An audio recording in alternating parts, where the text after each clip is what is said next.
Disclaimer. हम वाक और अभिव्यक्ति की स्वतंत्रता के बारे में भारतीय संविधान के अनुच्छेद 19 का पुरजोर समर्थन करते हैं। उदाहरणों, छवियों और संदर्भों सहित यह वीडियो केवल मनोरंजन, सूचना और शैक्षिक उद्देश्यों के लिए प्रदान किया गया है और चैनल किसी भी अवैध गतिविधियों को बढ़ावा या प्रोत्साहित नहीं करता है। हमारा मकसद केवल समाज जागरूक करना है।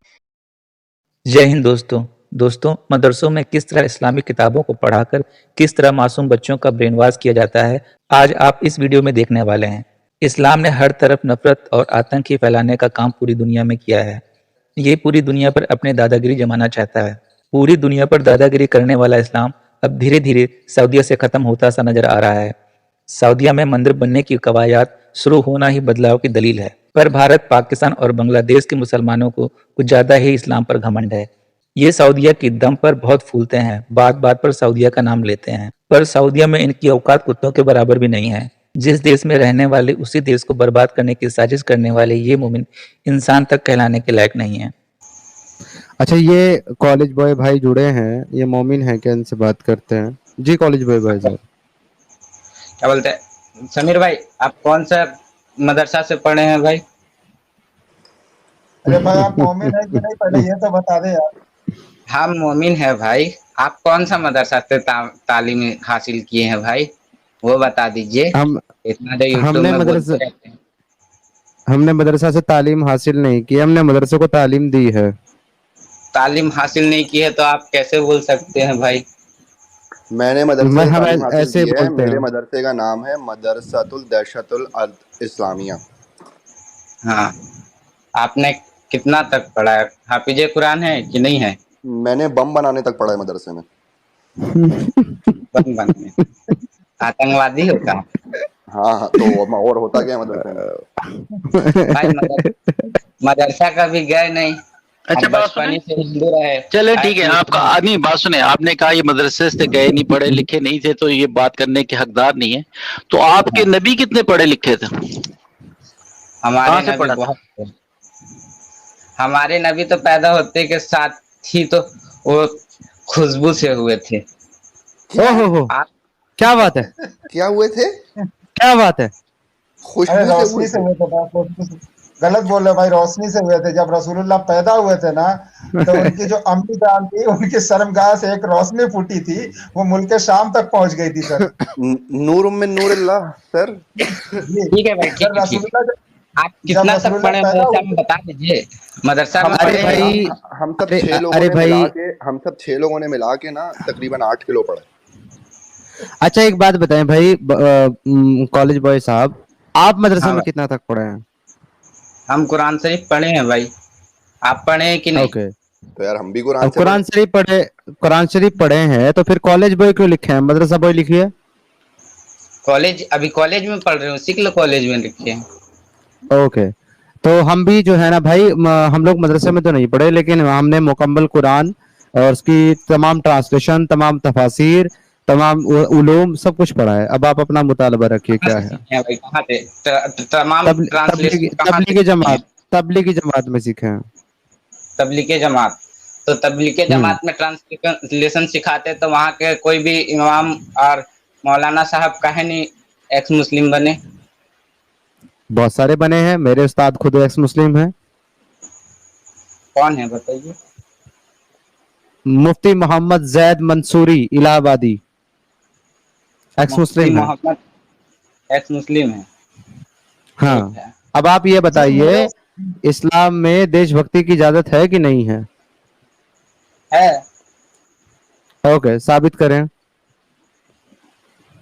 अपने मुल्क से प्यार करो, इसमें क्या गलत है? ओके, उसमें अपने मुल्क से प्यार करो और मुल्क का जो कानून है उसको मानो। मानो का है, उसको काहे मानेंगे? हमारा अच्छा, कानून मानेंगे। अच्छा, मुल्क के कानून को नहीं मानेंगे। मुझे तो यह भी नादान सा बच्चा लग रहा है जिसका मदरसे में धीरे धीरे ब्रेन वॉश किया जा रहा है। इसके दिमाग में अभी से किस तरह का जहर भरा जा रहा है, आप खुद देख लीजिए। बल्कि मुल्क से प्यार करेंगे। आप अपने माँ बाप से प्यार करते हैं? हाँ, उनके बनाए हुए कानून को मानते हैं आप, जो अपने घर में बनाते हैं वो, कि इस टाइम आओगे, इस टाइम नहीं आओगे, अपने बर्तन खुद धो के रखोगे, चप्पल बाहर उतारोगे, बगैर नहाए हाँ, जो है वो मानते हो वो ये सब असूल करबे उनके? करते हैं, वो सब ये करबे असूल मान करते हैं, अब वो सब तो डेली करते आपने, हैं। अरे सुन ना यार, तुम अपने माँ बाप से प्यार करते हो और उनके असूल मानने के लिए तैयार हो। दूसरी तरफ तुम अपने मुल्क से प्यार करते हो लेकिन उसके असूल मानने के लिए तैयार नहीं हो। तुम तो एक गलत उसूल बनाएंगे तो मुनाफिक गलत नहीं हो तो फिर क्या हो उसूल तुम? काहे मानेंगे? गलत उसूल बनाएंगे तो गलत उसूल काहे मानेंगे, तुम्हारा बताइए। तुम्हारी माँ तुम्हारा बाप बेशक तुम्हारी नजर में गलत है वो असूल कि यार मैं क्यों आऊँ रात को 9 बजे घर, यार मुझे दोस्तों के साथ रात को 11 बजे तक बाहर रहना है, तुम्हारी नजर में गलत है ये रूल, मानोगे या नहीं मानोगे? क्या चीज, फिर से बोलिए।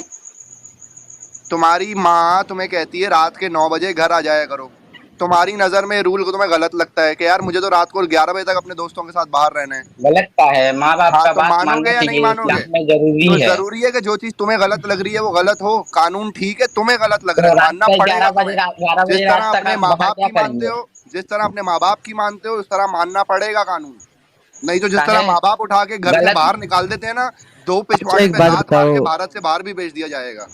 अच्छा भाई एक भारत बात से बताओ बाहर मोदी जी से मोमिन कितना भाई पैसा आपका मिला है नाम, भाई? एक्स मुस्लिम भाई, आपका मोदी जी नाम, से कितना पैसा मिला? अरे भाई वो भी बताएंगे तुमको, पैसे का हिसाब भी देंगे, पहले तुम जरा अपना नाम बताओगे, क्या नाम है तुम्हारा? मोहम्मद अजमल अली। ओके अजमल भाई एक बात बताओ, अगर कोई चोरी कर ले किसी के घर में, सपोज हाँ दैट आपने किसी के घर में चोरी कर ली, हाँ, तो तो उसका आपको हाथ काटना चाहिए, आपको इस्लाम में सजा है। अरे भाई सुन तो ले मेरे भाई दोस्त, सुन ले। अगर किसी ने चोरी की किसी के घर में, तो उसको जेल में बंद करके सजा देना या फिर उसके हाथ काट देना, दोनों में से कौन सा बेहतर है? कोई भी दे, मगर चोरी किस कारण से की उसका पहले पता करे ना, अगर चोरी किया है तो। एक आदमी ने आज एक आदमी आज को एक भूख इंसान एक चोरी आदमी को करेगा भूख तो लगी मोदी थी, जी का मैं गलती बता है रहा कि हूँ, एक इंसान का मैं गलती है, बता रहा हूँ ना, बताइए। अरे मैं बता रहा हूँ ना आपको मेरे भाई, मैं बता रहा हूँ ना आपको किस वजह से की वजह बता रहा हूँ। एक आदमी जो है, एक बच्चा है, उसको बहुत तेज भूख लगी थी, उसके पास, उसने 3 दिन से कोई खाना नहीं खाया, उसके हाँ पास खाना भी नहीं था, वो आपकी दुकान पे आया, आपकी मिठाई विठाई की दुकान है, उसने आपसे खाने को मांगा, आपने उसे दिया नहीं, तो उसने चुरा लिया खाना आपके यहाँ से ताकि वो खाना खाए। अब उस बच्चे के लिए कानूनी जो सजा है वो बेहतर है कि इस्लामी सजा बेहतर है, हाथ काटने वाली? हाँ, देखिए वो खाने के लिए चोरी किया, खाना नहीं मिला, किस लिए नहीं मिला उसका आप बताइए आप।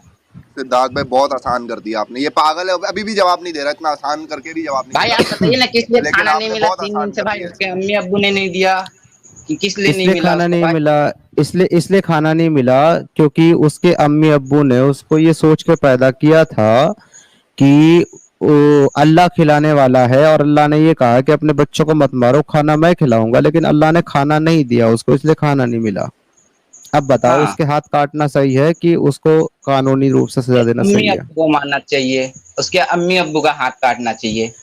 उसके अम्मी अब्बू है उसका नहीं ना, मर अम्मी गए अब्बू हैं, का- मर गए हैं, यतीम है वो, यतीम है वो, मर गए उसके अम्मी अब्बू।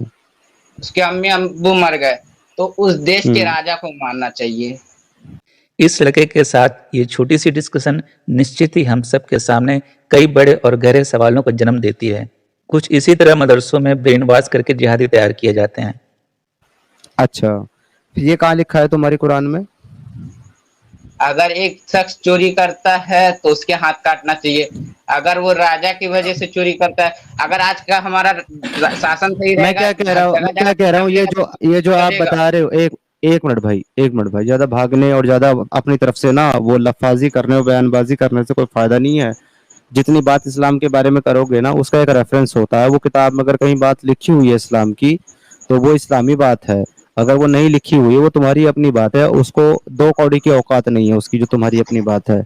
ये कहाँ लिखा हुआ है कि अगर किसी ने चोरी की इसलिए कि उसके पास खाना नहीं था, तो उसके माँ बाप के हाथ काटने या राजा के हाथ काटने? ये किधर लिखा है तुम्हारी तो किताब उसके में, अम्मी दिखाओगे अब्बू जरा? को बोलना चाहिए ना।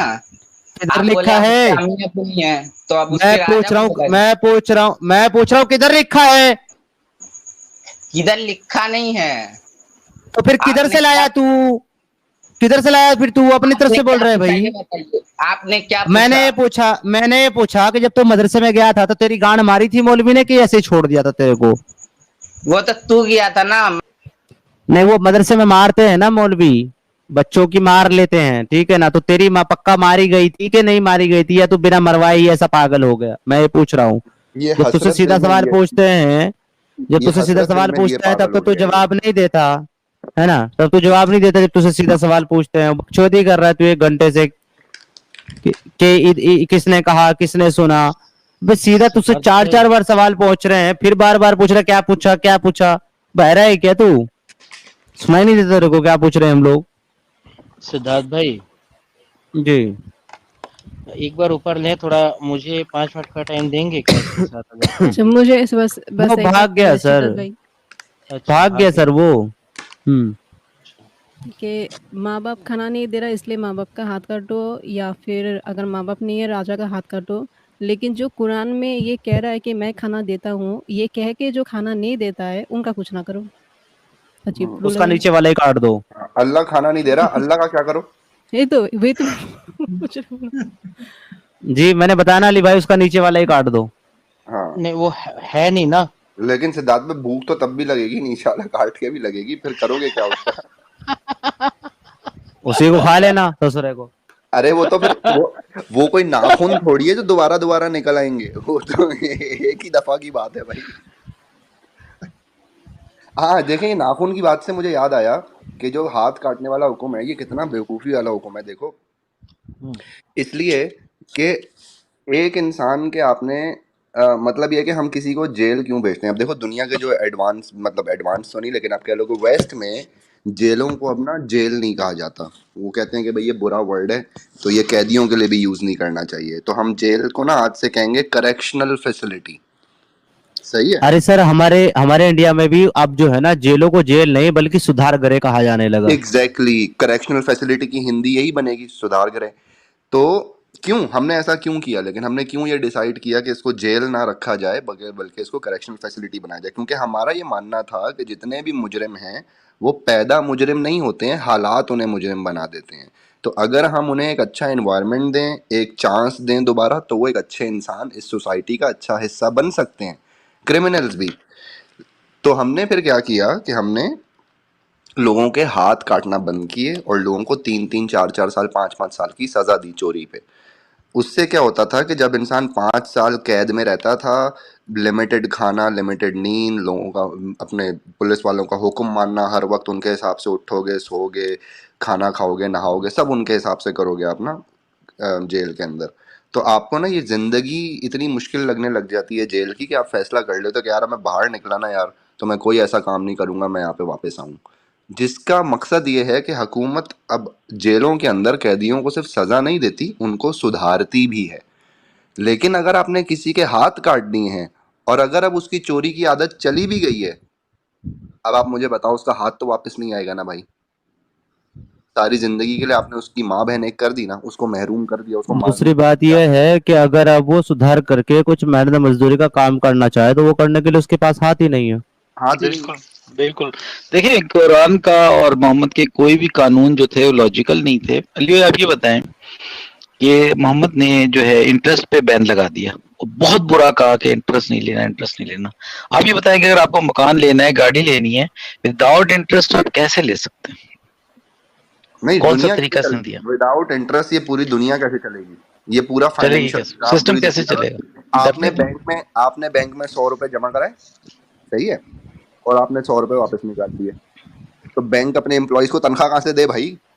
जी, सिस्टम ही नहीं चल सकता ना सर। सिस्टम ही नहीं चल सकता। दूसरे नंबर पे ये कि आपने एक बंदे के बेचारे का हाथ काट दिया, जो बहुत ही बारबैरिक सजा है।